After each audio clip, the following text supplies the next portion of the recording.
I never thought I'd be the kind of person to share my story with strangers on the internet, but something inside me just wouldn't sit still anymore, and I need to get this off my chest. It's not just for me, it's for awareness, because if someone had told me stories like this when I was younger, maybe I would have been better prepared for the monsters that sometimes wear friendly faces. My name's Olivia, and I'm 16 years old. I live in a small town where everyone seems to know everyone, and gossip spreads faster than wildfire. I've got a best friend, her name's Kayla, but I always just call her Kay. She's also 16, and we've been best friends since middle school. She's the kind of person who walks into a room and lights it up with just her smile, the kind of person who gives people hope just by existing. But what happened changed everything. You see, there's something about me that most people don't know, not even my teachers or most of my friends. When I was 10 years old, I was hurt by someone I should have been able to trust. He was a friend of my dad's, someone who came over for barbecues and smiled like he was part of the family. I don't even like saying his name now, because it feels like giving him power he doesn't deserve. He did something awful, and I came so close, too close, to ending my life because of it. But Kay saved me. She noticed when no one else did. She sat with me, held my hand, and never let go. She brought me back when I was ready to give up, and that's something I'll never be able to repay her for. Fast forward to just a few weeks ago, everything started feeling strange between us. Kay, who's usually the one sending me memes at 2 a.m. and dragging me into her wild, beautiful chaos, suddenly went quiet. She stopped texting me back. She ghosted me at lunch. She even skipped our Friday night FaceTime, which she never does. At first, I told myself it was probably something small, like maybe she was just tired or had a ton of homework, but something in my gut just wouldn't shut up, and you know that feeling when you just know something is wrong. I gave her space for a few days because I didn't want to seem clingy or pushy, but the longer it went on, the more I panicked. I couldn't sleep, couldn't focus in class, and started imagining the worst. Because I've been there, I know how fast sadness can spiral into something darker, and I wasn't about to lose her, not Kay. So one afternoon, after basketball practice, I saw her across the gym, wearing all black and trying to disappear into the background like a ghost. I almost missed her through the crowd of sweaty teens and loud music, but her eyes caught mine, and I swear my heart just stopped. Her face looked pale like she hadn't eaten or slept, and her eyes, oh God, her eyes were red and swollen like she'd been crying for days. I didn't care who was watching. I ran over, blocked her path, and asked softly, "Are you okay? What's wrong, Kay? I'm worried about you." At first, she didn't say anything. She just stood there, frozen, like she was trying not to fall apart, but I could feel it. Something was breaking inside her, so I did what I wished someone had done for me when I was 10. I lifted her chin, looked her in the eye, and wrapped my arms around her as tight as I could. She broke down right there in the middle of the hallway, and I held her while she sobbed into my shoulder. People passed by, but I didn't care. Let them stare. This wasn't about appearances, this was about survival. Eventually, I convinced her to come with me. We walked a few blocks to our favorite ice cream place, the one where we used to go after school just to rant about teachers and laugh at dumb TikToks. She sat across from me, still shaking a little, and I handed her a scoop of vanilla with rainbow sprinkles, her favorite. And then, between soft spoonfuls and long silences, she told me. You won't believe what she said. You won't believe what happened next. Because it turns out the same man who ruined my life when I was 10, tried to do the same to her. He harassed her. The last time she came over to my house, because my dad had some friends over, including him, he cornered her. She didn't tell me because he threatened her. He told her that if she ever said a word, he'd come after me, not her, me, and that's what broke her. I couldn't breathe when she told me. It felt like the whole world spun sideways, like I was 6 years old again and hiding in a closet, praying that someone would come save me. But this time, someone had saved me, Kay, and now it was my turn to return the favor. I looked at her across the table, my heart pounding like a war drum, and I knew one thing for sure. No one hurts my best friend and gets away with it. And you won't believe what I did next. I sat there across from Kay, barely touching my ice cream as a storm raged inside me. I could feel this white-hot fire building in my chest, and I couldn't tell if it was heartbreak, fury, or both, but I knew one thing with absolute clarity. That man had messed with the wrong girls. You know, there's something terrifying about watching the person you love more than anything fall apart because of someone else's cruelty. Kay wasn't just my best friend, she was the one who dragged me out of my darkest place, the one person who could always read my mood just by the way I tied my shoes, and now she was trembling in front of me, haunted by the same demon from my past. I kept replaying her words in my head, the way she whispered them, like she was afraid saying them too loud would make them more real. I didn't want to pressure her, but I had to ask. Kay, did he touch you? She nodded once, just once, and that was all it took. My blood boiled, I gripped the edge of the table so hard my knuckles turned white. He had hurt her, he had threatened me, and he had done it all under our roof like he belonged there. He didn't deserve to breathe the same air as us. But here's the thing, I didn't want revenge, I wanted justice, I wanted him exposed for the disgusting predator he was. I didn't want to stay quiet and hope he never came back, I wanted to burn the bridge he used to cross into our lives so badly that he'd never find his way near another girl again. So I came up with a plan.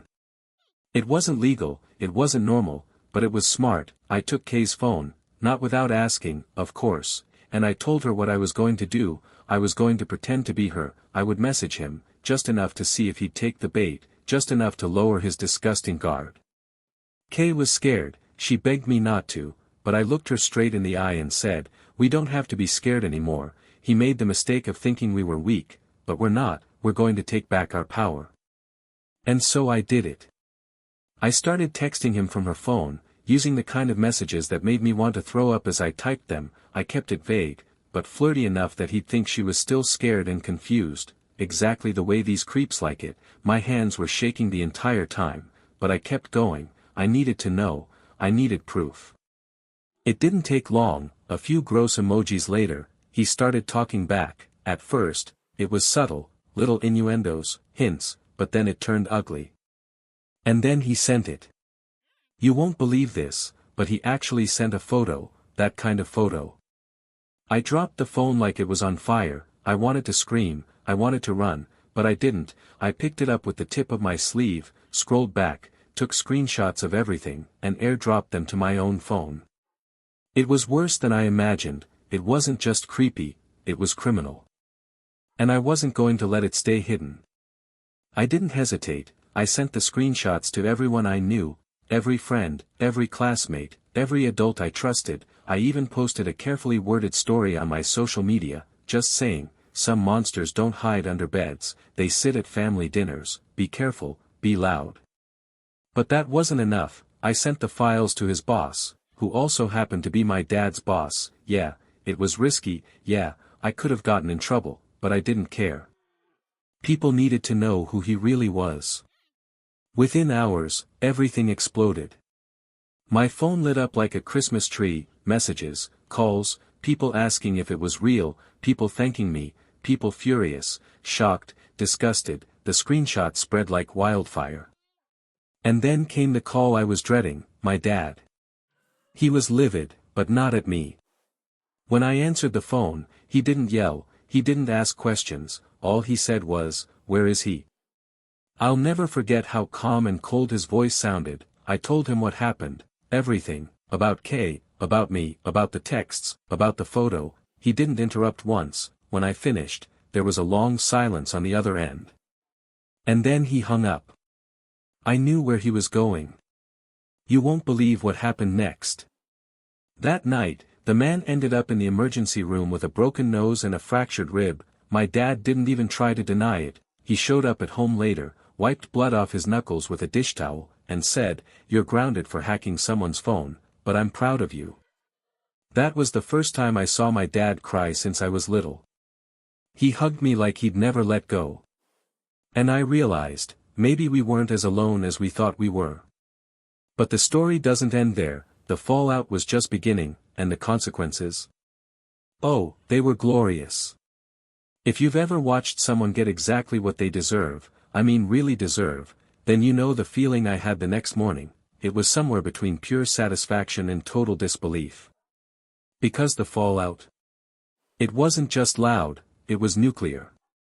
Word got out fast, like wildfire in a dry forest fast, and not just among our classmates or on some random school gossip page. This reached the real world, adults, jobs, marriages, reputations, everything.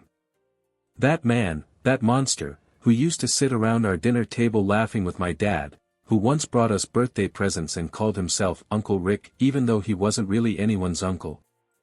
Yeah, he got exposed for exactly who he was. And when I tell you the receipts spoke for themselves, I mean everybody saw the truth. By noon, he'd been fired.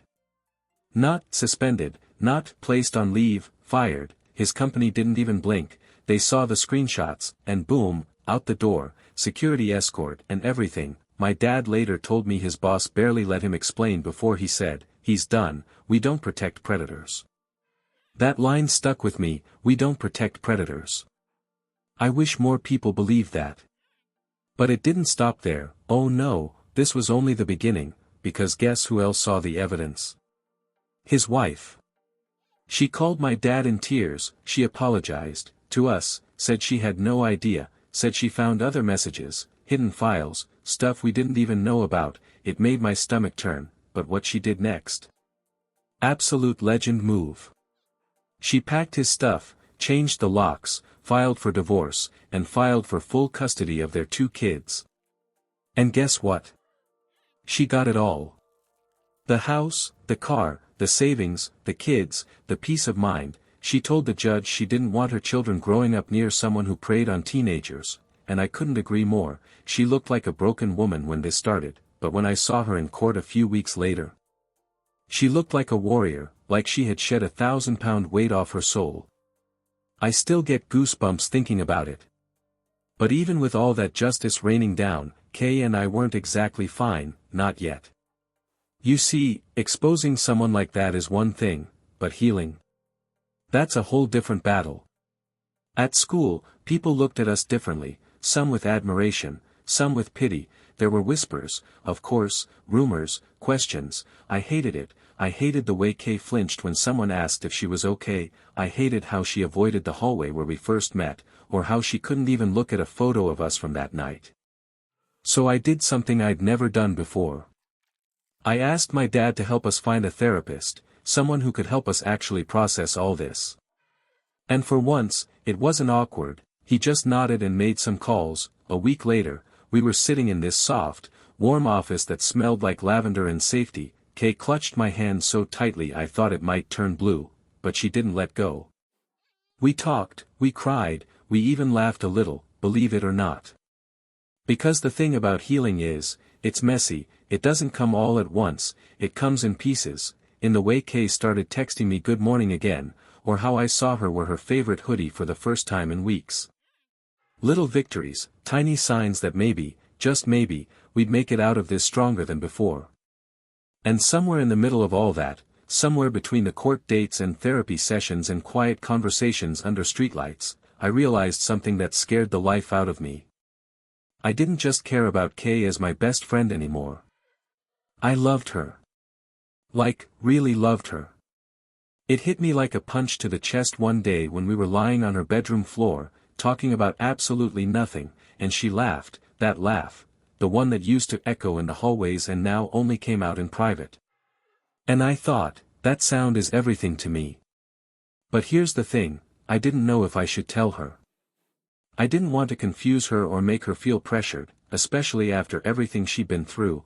I didn't want her to think I helped her just because I had feelings, because the truth is, I would have done it even if I didn't. But still, it lingered. The fear, the hope, the what if. Would it ruin our friendship if I told her? Would she run away? Or, would she feel the same? I don't know the answer yet, I haven't told her, not yet. But I think I will. Just not tonight. Because for now, we're still picking up the pieces. And honestly, just having her in my life again is enough, for now. But you won't believe what happens when I finally tell her the truth. So, I had this secret. It wasn't the kind of secret that eats away at you like guilt, it was more like something precious I was hiding, something soft I was afraid the world would ruin, but that didn't mean it didn't burn inside me every single day. Because every time I saw Kay smile again, every time she trusted me enough to cry or laugh or just sit next to me in silence, I wanted to say it. I love you. But those 3 words. They carry weight, especially after everything she's been through. And I couldn't be the one to add to the confusion in her heart, not when she was still patching it together. So I held it in. Until the night I just couldn't anymore. It was a Friday, we just finished our second therapy session of the week, and she seemed lighter, like really herself again. She was wearing the hoodie I gave her for her birthday, the one she called her armor, and she had this little sparkle in her eyes I hadn't seen in months. We walked to the park near her house. It was chilly, but not freezing, and the stars were actually out, which almost never happens in our neighborhood because of all the streetlights, and we just sat on the swings like we used to in middle school, legs barely touching, swaying gently in the dark. She asked me something out of nowhere: "Did you ever think we'd still be friends after everything?" I laughed, but not in a funny way. I said, "No, but I never wanted to stop being friends either."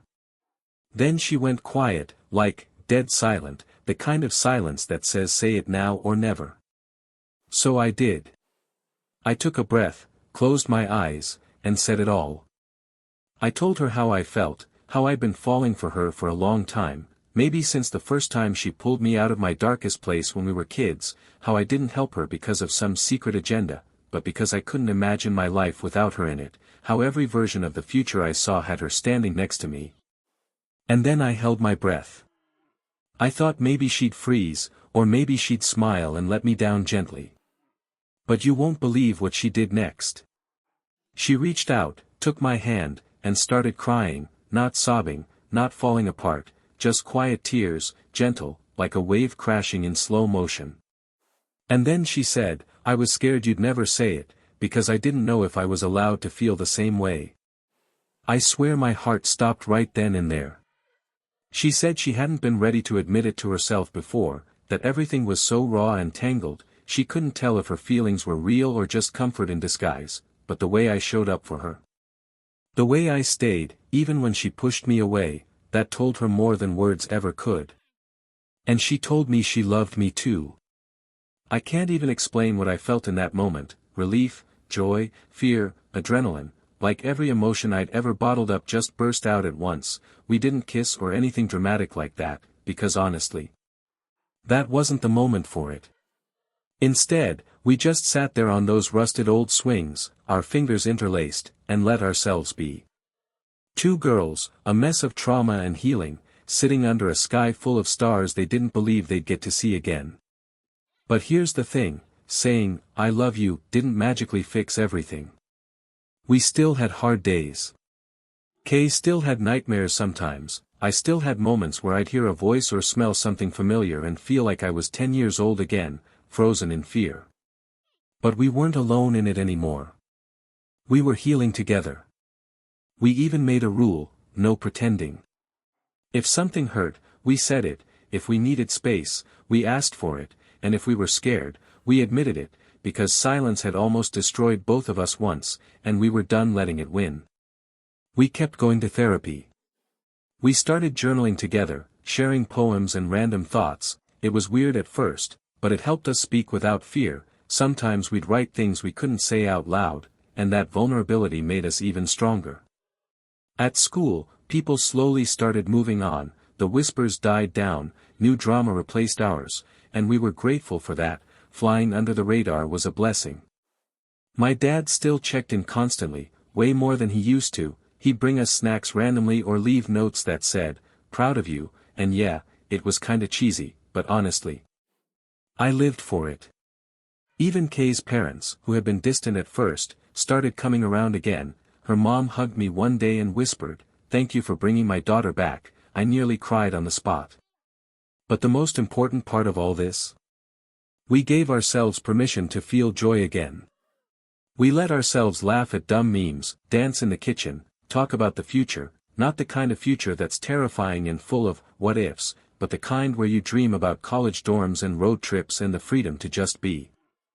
I still haven't told everyone about what happened to me when I was 10, I'm not ready. But helping Kay face what happened to her helped me face my own scars, even if only a little. And for the first time in a long time, I don't feel broken anymore. I feel brave.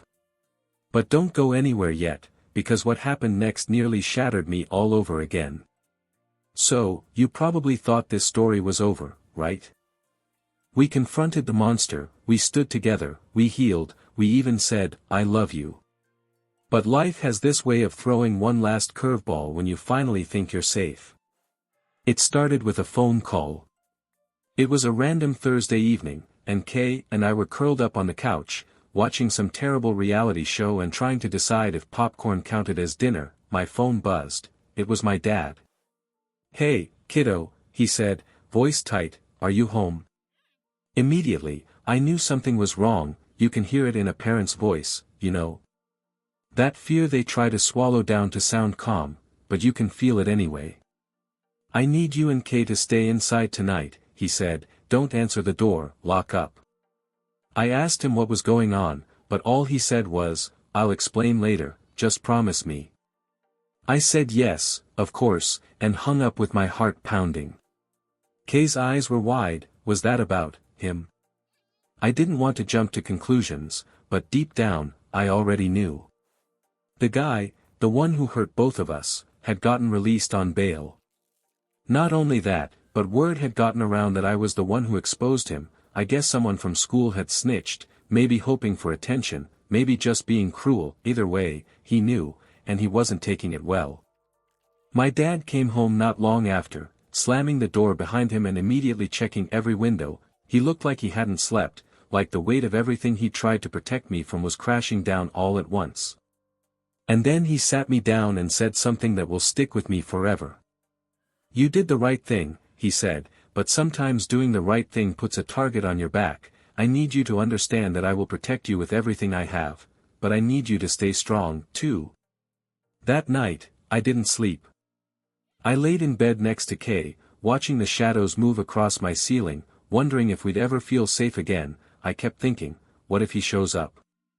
What if something happens? What if this was all for nothing? But then Kay reached over and grabbed my hand. "I'm not afraid," she whispered, "not with you." And in that moment, I realized something I hadn't fully grasped until then: we weren't victims anymore. We were survivors, we were warriors. We were girls who refused to stay silent. The next week, something incredible happened. Kay was invited to speak at a school event for mental health awareness. At first, she said no, too public, too soon, too risky, but after a long talk in the parking lot, she changed her mind. And when she got up on that stage, standing under those two bright gym lights with her voice shaking but her spine straight, I have never been more proud of anyone in my life.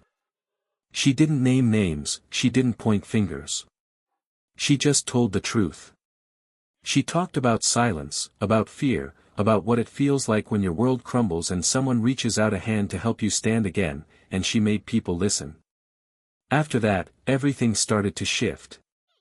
People started sharing their own stories, girls, boys, even a few teachers. They reached out to us in hallways and online. They said thank you, they said, me too, they said, I thought I was alone. And we knew, this wasn't just our story anymore. It belonged to everyone who had ever been hurt and stayed silent. It belonged to the kids who thought no one would believe them. It belonged to survivors everywhere who needed to see what healing could look like. Eventually, the case against him went to court. The photo I baited him into sending, the messages, the witness testimony, it was enough. He didn't walk free this time. He's behind bars now, where he belongs. But this isn't really about him anymore. This is about Kay. This is about me. This is about anyone out there who's ever been afraid to speak up. So if you're watching this, and you've been holding something in, something painful, something scary, something that's been eating at you for days or months or even years, I need you to know something. You are not weak. You are not broken. And you are not alone. There are people who will believe you. People who will stand beside you. People who will love you exactly as you are, even with the scars. Kay and I are still together, we're still healing, we still have bad days, but now we have each other, we have hope, We have strength we didn't know we had.